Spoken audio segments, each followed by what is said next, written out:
हे मेघनाथ, सुनो पुत्र, मनुष्य का घर केवल रहने की जगह नहीं होता, वह एक पवित्र स्थान होता है जहां हर दीवार, हर दीपक, हर आहट अपने परिवार की ऊर्जा से जुड़ी होती है।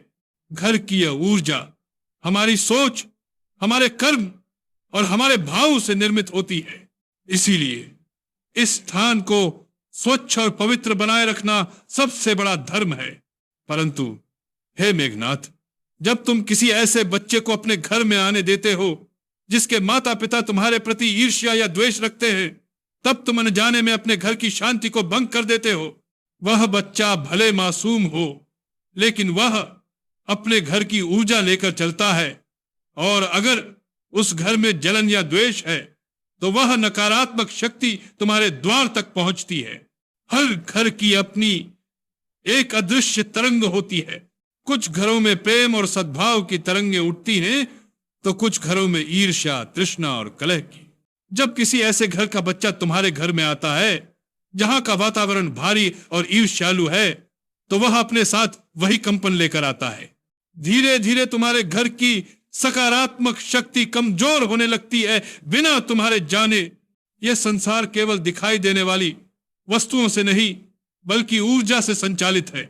जिसका मन जैसा होता है उसका प्रभाव वैसा ही फैलता है। खुश व्यक्ति का घर उजाला फैलाता है, ईर्ष्यालु व्यक्ति का घर अंधकार, और उस अंधकार का एक छोटा अंश भी जब तुम्हारे घर में प्रवेश करता है तो तुम्हारे सुख के दीपक की लौ डगमगाने लगती है। मैंने ये सत्य अपने जीवन में बार बार देखा है। लोग सोचते हैं कि बुराई कर्म से आती है, परंतु बुराई कई बार केवल संग से भी आती है। जो तुम्हारे प्रति द्वेष रखता है उसका बच्चा भी अनजाने में उस द्वेष की लहर तुम्हारे घर में छोड़ जाता है। वह खेलते खेलते, हंसते हंसते तुम्हारे घर की ऊर्जा को बदल देता है, और फिर एक दिन तुम सोचते रह जाते हो, अचानक इतनी अशांति क्यों आने लगी, इतना भार क्यों महसूस होता है। हे पुत्र, यह समझो, अतिथि तभी देवता होता है जब उसका मन पवित्र हो। हर आने वाला देवता नहीं होता।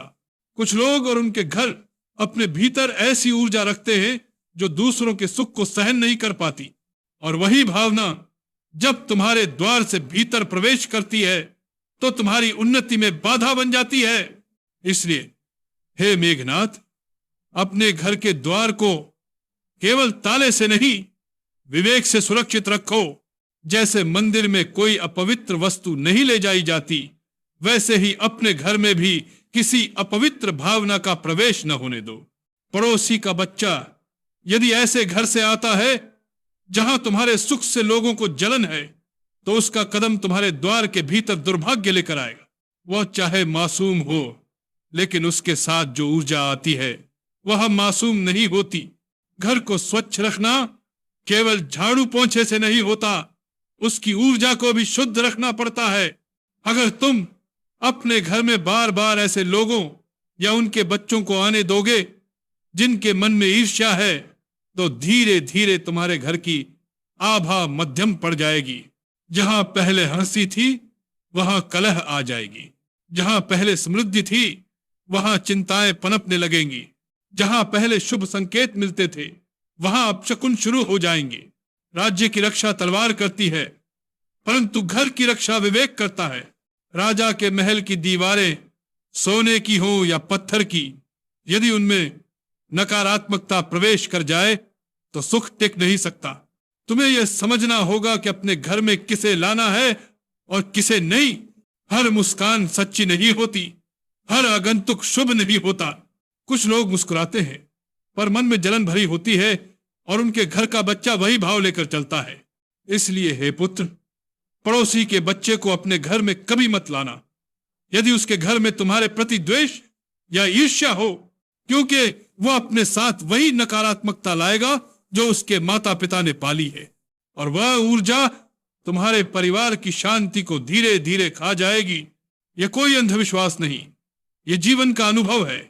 जिस घर की ऊर्जा शुद्ध रहती है वहां लक्ष्मी का वास होता है, वहां प्रेम बढ़ता है, वहां सफलता बनी रहती है। पर जिस घर में नकारात्मकता प्रवेश कर जाए वहां न मंदिर टिकता है, न दीपक जलता है, न शांति रहती है। यह बात सदा याद रखना। घर की रक्षा करने वाला केवल पहरेदार नहीं बल्कि समझदार होता है। अपने द्वार को सजग रखो, अपने घर की मर्यादा को सुरक्षित रखो, क्योंकि जब नकारात्मकता एक बार भीतर आ जाती है तो उसे निकालने में वर्षों लग जाते हैं, और तब तक सुख और शांति दोनों दूर चले जाते हैं। यह बात हृदय में उतार लो। घर की ऊर्जा ही घर की आत्मा है। उसे दूषित मत होने दो, चाहे कोई कितना भी निकट क्यों न लगे, क्योंकि जहां ऊर्जा असंतुलित हो जाए वहां भाग्य भी टिकता नहीं। यही मेरा अनुभव है, यही मेरा उपदेश है।